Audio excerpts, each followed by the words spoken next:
శ్రీ గురుభ్యో నమః. భీష్ముడు చెప్పాడు, యుధిష్ఠిరా, ధర్మాచరణ విషయంలో తులాధారుడు అనే వైశ్యునికి జాజిల్మునితో జరిగిన ధర్మ విషయకమైన సంవాదాన్ని ప్రాచీన కథగా ఉదాహరిస్తూ ఉంటారు. జాజలి అనే ఒక బ్రాహ్మణుడు ఉన్నాడు. అతడు ఎప్పుడూ అడవిలో ఉండేవాడు. తన తపోబలం వలన అతనికి అన్ని లోకాలను చూడగల శక్తి ప్రాప్తించింది అని చెప్పాడు. యుధిష్ఠిరుడు, పితామహ, జాజలి పూర్వకాలంలో ఎటువంటి దుష్కరమైన తపస్సు చేశాడని అతనికి అంతటి ఉత్తమ సిద్ధి ప్రాప్తించింది అని ప్రశ్నించాడు.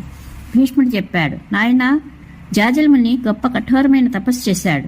అతడు ప్రతిదినం ప్రాతకాలంలో సంధ్యా సమయంలో స్నానం చేసి అగ్నిహోత్ర కార్యం నిర్వర్తించేవాడు. వానప్రస్థ నియమాలను పాటిస్తూ సదా స్వాధ్యాయంలో మునిగి ఉండేవాడు. అడవిలో ఉండి తపస్సు చేస్తూ అతడు వర్షాకాలంలో ఆరుబయట నిద్రించేవాడు. హేమంత ఋతువులో చలిలో నీటిలో ఉండేవాడు. అలాగే వేసవి నెలలో తీక్ష్ణమైన ఎండను వడగాలను సహిస్తూ ఉండేవాడు. పడుకోవడానికి ఇతరులకు మహా కష్టంగా ఉండే పడకల మీద నేల మీదనే పడుకుంటూ ఉండేవాడు. ఆకాశం నుండి కురిసే రోకళ్ల వంటి వానధారలను తలపై భరిస్తూ ఉండేవాడు.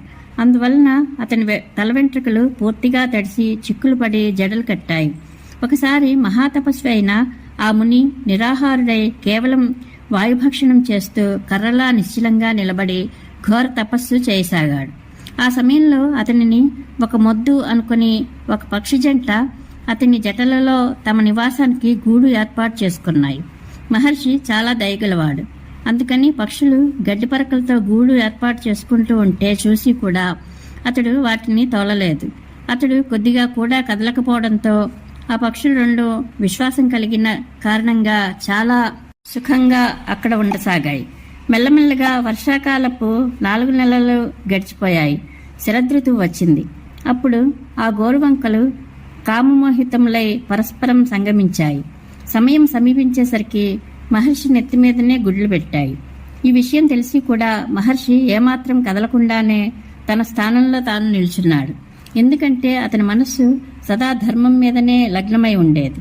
గోరువంకల జంట కూడా ప్రతిదినం మేత ఏరుకోవడానికి అటు ఇటు వెళ్తూ తిరిగి వచ్చి అక్కడే నిర్భయంగా ఉండేది. ముని నెత్తి మీద నివాసం ఉంటూ అవి రెండు చాలా ఆనందంగా ఉన్నాయి. కొద్ది రోజులకు అండాలు పక్వమై వాటిని బద్దలు కొట్టుకుని పిల్లలు బయటకు వచ్చాయి. ఆపై అవి కూడా అక్కడే ఉండి పెరగసాగాయి.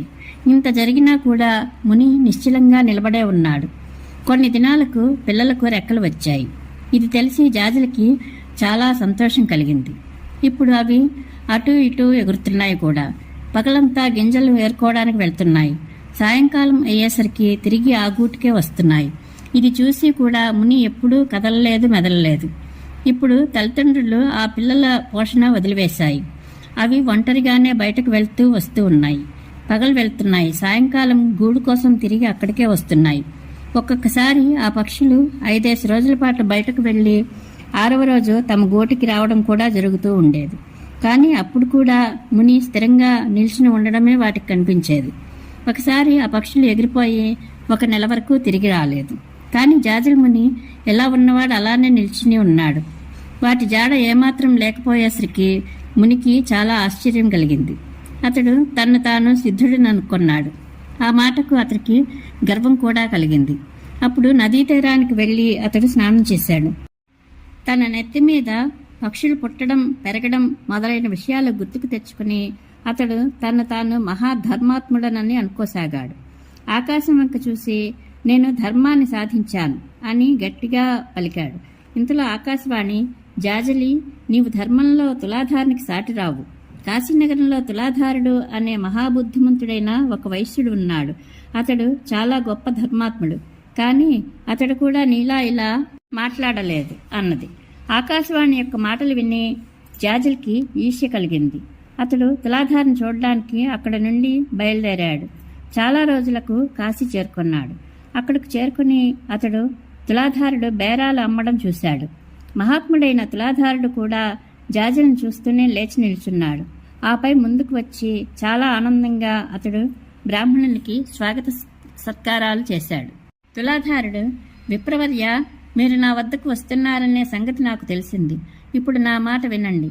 మీరు సముద్ర తీరంలోని ఒక అడవిలో ఉంటూ మిక్కిలి గొప్ప తపస్సు చేశారు. అందులో సిద్ధి పొందిన తర్వాత మీ తలపై పక్షి పిల్లలు పుట్టాయి.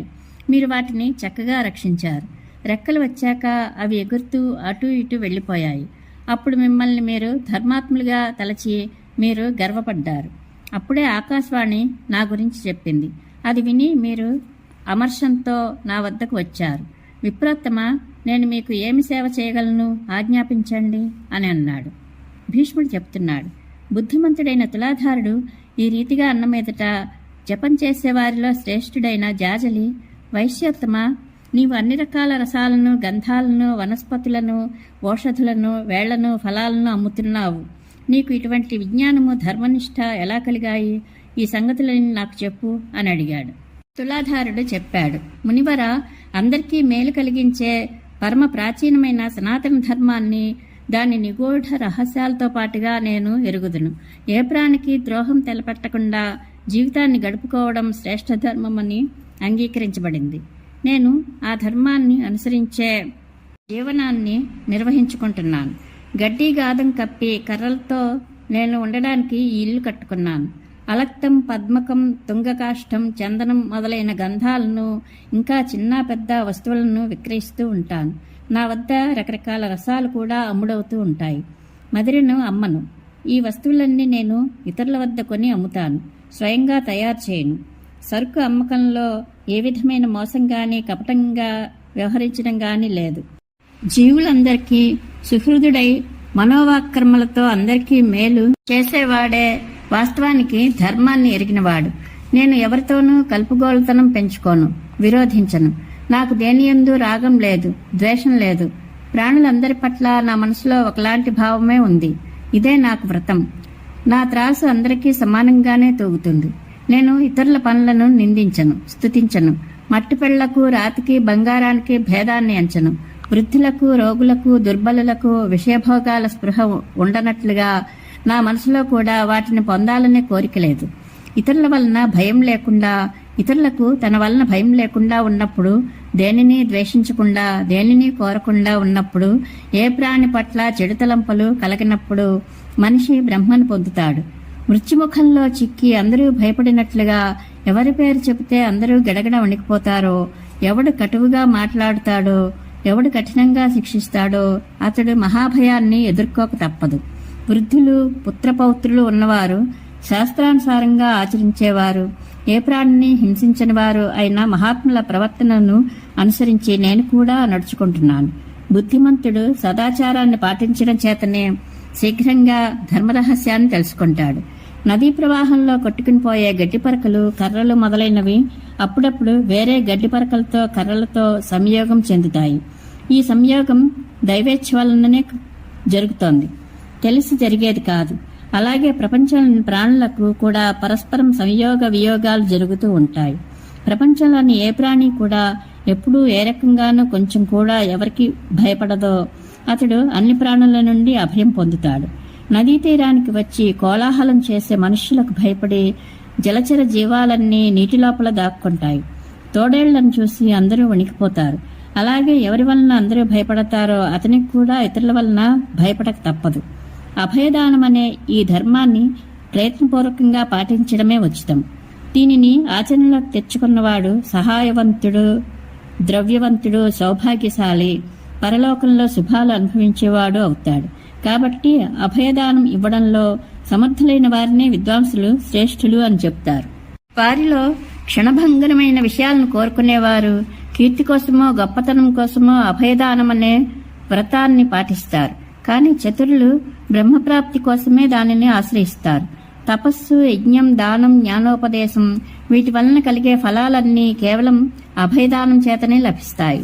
జీవులందరికీ అభయమనే దక్షిణ ఇచ్చినవాడు సమస్త యజ్ఞాలు అనుష్ఠించినట్లే అతనికి కూడా అన్ని వైపుల నుండి అభయదానం లభిస్తుంది. అహింసను మించిన వేరొక ధర్మం ఏదీ లేదు. ప్రాణులన్నిటినీ తన శరీరమే అనుకునేవాడు, అందరినీ ఆత్మభావంతో చూసేవాడు బ్రహ్మస్వరూపుడు అవుతాడు. అతనికి ఏ విశేష స్థానము ప్రాప్తించదు. దేవతలకు కూడా అతని గతి తెలియదు. విప్రవర్య, జీవులకు అభయదానం ఇవ్వడం అన్ని దానాల కంటే ఉత్తమం. నేను మీకు ఈ నిజాన్ని చెప్తున్నాను, దీనిని విశ్వసించండి అని పలికాడు. ధర్మతత్వం అత్యంత సూక్ష్మమైనది. ఏ ధర్మము నిష్ఫలం కాదు. స్వర్గం లేదా బ్రహ్మప్రాప్తి కోసమే ధర్మం వివరింపబడింది. సూక్ష్మధర్మం సులభంగా అందరికీ తెలియదు. ఎడ్లను అచ్చిపోసేవారు, బంధించేవారు, ముక్కుతాడు వేసేవారు, కొట్టి బాది పనిచేయించేవారు, వాటిపై అధికమైన బరువు వేసేవారు, ఎన్నో జీవులను చంపి తినేవారు, మనుషులే ఉండి కూడా మనుషులను దాసులుగా చేసుకునేవారు, వారి శ్రమ ఫలితాన్ని తాము అనుభవించేవారు, వధ బంధనాల వలన కలిగే దుఃఖం ఎటువంటిదో తెలిసి కూడా ఇతరులకు అటువంటి బాధల్ని కలిగించేవారు. ఇటువంటి వారిని మీరు ఎందుకు నిందించరు? నన్ను నింద్యుడనని ఎందుకు అనుకుంటున్నారు? నేను నా జీవిక కోసమే పనిచేస్తున్నాను. పంచేంద్రియాలు కల ప్రాణులన్నిటి యందు సూర్యుడు, చంద్రుడు, వాయువు, బ్రహ్మ, ప్రాణం, యజ్ఞం, యమరాజు మొదలైన దేవతలందరూ నివసిస్తారు. అయినా వాటిని బ్రతికి ఉండగానే అమ్మి జీవికను నడుపుకునేవారు నిందకు పాత్రులు కారా? మేక అగ్ని యొక్క రూపం, వరుణుని రూపం తోడేలు, గుర్రం సూర్యుని యొక్క, పృథ్వీ విరాట్ యొక్క రూపాలు, ఆవు దూడ చంద్రుని యొక్క స్వరూపాలు. వీటిని అమ్మడం వలన శుభం కలగదు. నేనైతే నూనె, నెయ్యి, తేనె, ఔషధులు అమ్ముతున్నాను. ఇందులో హాని ఏముంది? చాలా మంది మనుషులు ఈగలు దోమలు లేని చోట పుట్టి సుఖంగా పెరిగిన పశువులను వాటి తల్లుల నుండి వేరు చేసి ఈగలు దోమలు బురద అధికంగా ఉన్న ప్రాంతాలకు తీసుకుని పోతూ ఉంటారు. అక్కడ వాటిపైన పెద్ద పెద్ద బరువులు వేసి వాటిని తగని రీతిలో బాధలు పెడుతూ ఉంటారు. ఆ దశలో నిస్సహాయమైన ఆ పశువులకు చాలా దుఃఖం కలుగుతుంది. నేను దీనిని భ్రూణహత్య కంటే కూడా మించిన పాపమని అనుకుంటాను. శృతిలో గోవును అగ్ని అనగా అవధ్య అంటారు. మరి ఎవరు దానిని చంపాలని తలపోస్తారు? ఆవును ఎద్దును చంపుతున్నవారు మహాపాపం చేస్తున్నారు. ఈ రకమైన అమంగళకరమైన భయంకరమైన ఆచారము ఈ ప్రపంచంలో బాగా వ్యాప్తిలో ఉంది. ఫలానా విషయం ప్రాచీన కాలం నుండి వస్తోంది. ఇదే ఆలోచించి మీరు దాని చెడుపైన దృష్టి సారించడం లేదు. చిట్ట చివరికి ఆలోచించాకనే ఏ ధర్మాన్ని అయినా స్వీకరించాలి. లోకాన్ని చూసి చేయడం మంచిది కాదు. ఇప్పుడు నేను నా ప్రవర్తనను గూర్చి కొంత నివేదిస్తాను, వినండి. నన్ను కొట్టినవాడు, నన్ను ప్రశంసించినవాడు ఇద్దరూ నాకు సమానులే. వారిలో ఒకరిని ఇష్టుడని ఇంకొకరిని అప్రియుడని నేను అనుకోను. బుద్ధిమంతుడు ఇలాగే ధర్మాన్ని ప్రశంసిస్తాడు. ఇదే యుక్తి సంగతం. యతి కూడా దీనినే పాటిస్తాడు. ధర్మాత్ముడు బాగా ఆలోచించుకొని ఎప్పుడూ ఈ ధర్మాన్ని అనుష్ఠిస్తూ ఉంటాడు అని చెప్పాడు.